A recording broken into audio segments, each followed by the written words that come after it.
Hola, ¿cómo les va? Bueno, como todas las semanas nos reencontramos para charlar de nuestro querido mercado inmobiliario, las variables económicas, variables sociales, se activan los créditos, se levanta el cepo, se dispara el dólar. Bueno, todas las semanas vamos viendo qué está pasando y cómo se va reactivando. Habíamos tocado fondo en un momento con el tema de la pandemia, de a poquito se empezaron a abrir las inmobiliarias, las escribanías, las mudadoras. Bueno, y de a poquito esperemos que esto sea un inicio para que podamos tener buenos años para todos. Como siempre, como todas las semanas, tenemos especialistas referentes que le preguntamos su opinión desde el mercado, de nuestro mercado inmobiliario. Esta semana tenemos de invitado a un analista político, sabe mucho de economía, sabe mucho de la realidad, es el señor Julio Bárbaro. Hola Julio, ¿cómo te va? Bien, muy bien, muy bien. Julio, bueno, antes que nada, gracias por estar. Teníamos mucha ansiedad porque estés, por escucharte, por saber tu punto de vista. Julio, la primera pregunta que te hago para que le cuentes a la gente, el tema pandemia. ¿Cómo lo vivís vos? ¿Cómo lo ves? Pandemia cerrada, perdón, cuarentena cerrada, cuarentena abierta. ¿Cómo lo vas viviendo y cómo lo ves? Yo tengo 78 años, de entrada dije cuidar si sí, miedo no. Voy a unos dos canales por semana, salgo, voy afuera, digo, me parece que la cuarentena fue un error brutal y ahora hasta el mundo lo asume. Yo leí de entrada un sueco que dijo una frase maravillosa: intentar detener el virus con una cuarentena es lo mismo que tratar de matar una mosca con un martillo. Bien, bien. Julio, ¿cómo vos, más allá de ser analista político, sabés mucho de economía? Y déjame decirte un piropo, Julio. Yo soy socio del Voting de San Isidro en el año 2015. Presencié una charla tuya donde vos en ese momento eras uno de los pocos que decía que podía llegar a ganar Macri. Mirá a cuándo te estoy llevando, 2015. Así que sos un buen lector de la realidad, de lo que puede pasar. ¿Cómo estás viendo esta economía y cómo ves cuál puede ser, al menos desde el mercado nuestro, el mercado inmobiliario está en rojo, está mal? ¿Cuál puede ser la salida? ¿Cuál puede ser el camino correcto? El único camino correcto es el acuerdo a nivel nacional. Digamos, solo la unidad nacional estirpa el miedo. El día que seamos primero argentinos y después peronistas, radicales, liberales, yo ayer escuché el discurso del presidente en idea. Me parece importante que después de los Kirchner y que nunca quisieron, él vaya, hable. Ahora, no fue capaz de definir realmente el tema de las tomas. Acá somos un país capitalista, implica que la inversión central nuestra tiene que ser en bienes, no en dólares. Para que sean bienes, tiene que haber garantía de la propiedad privada. Cuando un estúpido te dice que hay los ocupantes son por necesidad, bueno, la necesidad no rompe la propiedad. Digo, si hubiera que hacer socialismo, lo hacemos desde el Estado. Me parece que ayer el presidente estuvo muy flojo en darle al empresariado de idea una garantía de un país que no tiene riesgo de ser Venezuela, que es el miedo que tiene la gente. ¿Qué da Uruguay? Uruguay da certeza, porque están juntos el Pepe Mujica con Sanguinetti, entonces eso da certeza. Estudiando tu historia, veía muchos puntos en común. Yo tengo 53 años, a los 10 años empecé a laburar con mi viejo, que es gastronómico. Él me decía siempre, tenés que trabajar, tenés que estudiar y tenés que entrenar. Revisando un poquito tu historia, vi que a los 15 años empezaste juntando maíz, sos un estudioso de la realidad y estuve observando, leyendo que haces 15.000 pasos por día también. Julio, el camino correcto, estoy en lo correcto si te digo que es el camino del trabajo, el camino de, por ejemplo, nuestro mercado, el camino de la construcción. El del esfuerzo. Yo, digamos, le digo a mi hija, yo esto es lo que construí. lo que armé, con mi sacrificio, yo fui taxista, fui camionero, tuve restaurante acá en Paraná y Corrientes, tuve carnicerías en San Clemente. Siempre me la gané peleándola. Perón decía que quien no produce al menos lo que consume no tiene derecho a vivir. No hay otra cosa que el esfuerzo, porque además los curas que me educaron me decían, solo el esfuerzo permite disfrutar el descanso. Qué buena frase esa, Julio, me encantó. ¿Y cómo lo ves ahora, la proyección o la bajada de línea del gobierno? ¿Cómo la estás leyendo? ¿Para dónde vamos? ¿Vos llegás a entender económicamente o la bajada de línea de lo que se hace? ¿La podés leer con claridad? Yo no puedo entender a quien no se entiende. Entonces, yo digo públicamente, Alberto tiene que ser capaz de convocar a Ricardo López Murphy, a Juan Carlos de Pablo, a Carlos Melconian, a Jorge Sargini, digo, a caballeros de la economía que no son fanáticos, que no son tirabombas o frívolos, como algunos que, digamos, como Milei, eso es grotesco. Pero hay economistas de otro pensamiento que son gente seria. Esa mesa nos devolvería el principio de una moneda sólida. La fractura de la moneda es el reflejo de la fractura de la sociedad. Bien, Julio, me llevas otro tema ahí, en las últimas semanas estuvo charlando mucho, en nuestro mercado el ladrillo está dolarizado.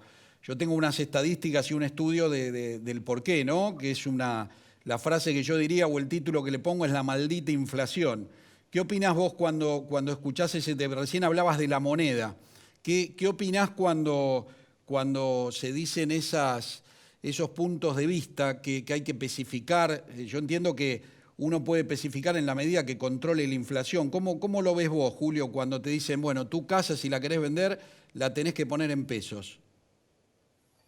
Yo creo que mientras no tengamos una moneda propia, vamos a tener que tener una de referencia. Me molesta mucho que esto llegue a, digamos, yo hace 30 años tenía $150.000 descubiertos en los bancos. Hoy no me dan $10.000. Y yo me muevo en dólares porque es la única forma de tener conciencia de la realidad. Especificar sería el resultado de la estabilidad de la Argentina. De otra manera no se logra, no hay milagros absurdos. Bien, perfecto, Julio. Bueno, estamos leyendo la realidad de manera muy parecida. Te hago un pequeño juego con trampa, Julio. Si te digo Alfredo Palacios o Balbín, ¿con quién te quedás? No, los dos. Alfredo fue el aporte intelectual, Balbín fue la habilidad del hacer. Balbín fue la expresión de la clase media. Alfredo Palacios de una intelectualidad. Mi viejo era un tano colchonero que no había terminado la primaria, pero me llevaba a escuchar a Alfredo Palacios. La vez pasada te escuché decir algo muy lindo de Balbín, de los viejos dirigentes, que vos decías que había salido, o no me acuerdo bien la frase, o si puso plata cuando estuvo en el gobierno, salió más pobre de cuando entró. A mí se me cayó una lágrima porque qué linda imagen de político o que dirigente, más allá que uno sea radical, peronista, de derecha, de izquierda, de centro, qué linda imagen para la gente que nos puede conducir. Contame eso de que habías dicho de Balbín o lo que habías visto, de ese viejo dirigente. Contale hoy a los pibes, Julio, que no vieron esa parte.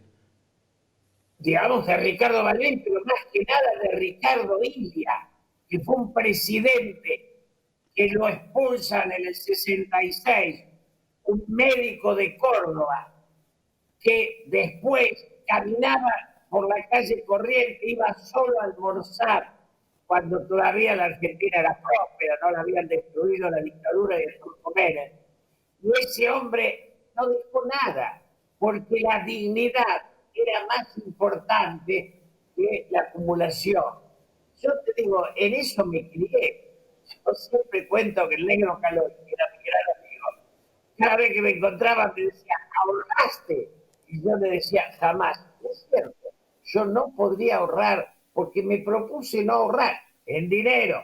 Digo, no es que tengo infinidad de propiedades, pero me parece que la acumulación de dinero no tiene que ver con la eternidad. Trascender es tener un sueño y concretarlo, no es amontonar divisas. Bien, excelente, Julio. Julio, a ver, si digo que te pasó lo mismo con Macri que con Alberto, ¿estoy en lo correcto? Vos empezaste esperanzado con Macri y no cumplió tus expectativas, empezaste esperanzado con Alberto y no cumplió tus expectativas. ¿Estoy en lo cierto lo que estoy diciendo? Es más grave. Empecé con Lula, perdí las elecciones. Con Menem estuve al lado, me fui al año y medio cuando vi que se afanaban hasta las paredes. Con Néstor estuve al lado, me fui, a los 3 años me peleé, a los 4 me fui, con Cristina no estuve nunca, con Dualde no estuve nunca. Y con Macri me inicié y estuve al lado. No es que yo me desencanto, es que la sociedad se va hundiendo. Y después con Alberto tengo muchos años de relación. Digo, escribí el prólogo a su primer libro, pero me vi una sola noche, cenamos y no me gustó lo que pensaba. Yo lo que no, o sea, lo que hay que hacer, asumir que la política no es un tránsito por los cargos, no es ser picheto, ¿viste? Acompañarte, aplaudiste todo Menem, todo Néstor, todo Cristina y todo Macri. Eso no es hacer política, eso es ser burócrata y la burocracia no sirve para nada. La política tiene que tener una cuota de rebeldía. Sin rebeldía no hay destino. Bien. Julio, si hoy te llamara, te voy a llevar un poquito a lo económico. Algunos dicen que estamos en cuarentena, otros que estamos en una cuarentena abierta. Yo a veces veo, me pongo del lado del pyme o del pequeño empresario. Escuchaba una persona el otro día que tenía un salón de fiestas que decía, si me hubieran dicho que esto duraba 6, 7 meses, hubiera proyectado de otra manera, porque esta persona se encontraba con su pequeña empresita o su pyme quebrada, sus ahorros se la habían consumido y esta persona tenía más de 50 años y decía que le iba a costar mucho reinsertarse laboralmente. Si hoy te llamara Alberto, con el cuadro de situación que tenemos en esta cuarentena abierta, para algunos sí, para otros no, ¿qué le aconsejarías, cómo lo llevarías, cómo le dirías que sería el camino correcto para empezar a reactivar los números? Yo creo que hay que construir espacios donde se encuentre la voluntad del gobierno, la iniciativa privada y la tecnología que tenemos. Si sobre la tierra se incendiadas, algunas del Estado, armamos granjas e invitamos a productores a generar riqueza, si agarramos, digamos, si vamos al interior, inventamos pueblos, sin sueños no hay vida. Y lo que carece este gobierno es de los sueños. Es un gobierno que tiene un montón de odio. Los estúpidos cada vez que salimos a la calle dicen es la derecha. Si ellos viven en Puerto Madero, ¿dónde está la izquierda, hermano? Entonces, el tema central es que hay que construir un desafío que encuentre el esfuerzo con la producción. Yo tengo una chacra y siempre digo, nunca logré que la vecindad, si somos, no sé, que la política, el gobernador, el intendente y el INTA se junten con nosotros para pensar qué hacemos. Los países que se estructuran y se desarrollan tienen la coincidencia de la ciencia, el Estado y la iniciativa privada. Ese triángulo virtuoso es imprescindible. Julio, recién te escuchaba hablar de los privados, de los capitales privados. No sé si estuviste al tanto este año del DNU, ley de alquileres, que influye mucho a nuestro mercado. Yo soy de la teoría de incentivar al que tiene un ahorro, incentivar al que tiene un dinero que le sobró para que lo ponga en la construcción. La construcción mueve no solo de 35 rubros, sino los colaterales, ¿no? El que arma una cocina, el que hace una cama. Y como siempre digo yo, en la industria inmobiliaria también está el carnicero y el panadero, porque los viernes los muchachos de la obra van a hacer el asado. Entonces todo eso se reactiva. ¿Por qué pensás, Julio, que no estamos yendo para ese lado y pasa con países vecinos esto, que te invitan a invertir o te bajan impuestos o te ponen una proyección, una regla de juego más clara? Porque nosotros no es que, ¿cómo es? No tenemos capacidad para verlo, no queremos verlo, no vamos para ese lado, porque no logro entender esa parte que veo que los países vecinos con mucha claridad nos están seduciendo. Es muy simple, no asumimos las reglas del capitalismo. Perón se equivocó en la ley de alquileres. Esa ley de alquileres sirvió para que los que estaban alquilando se cerraran, pero los que tenían necesidad de alquilar no alquilaron nunca más.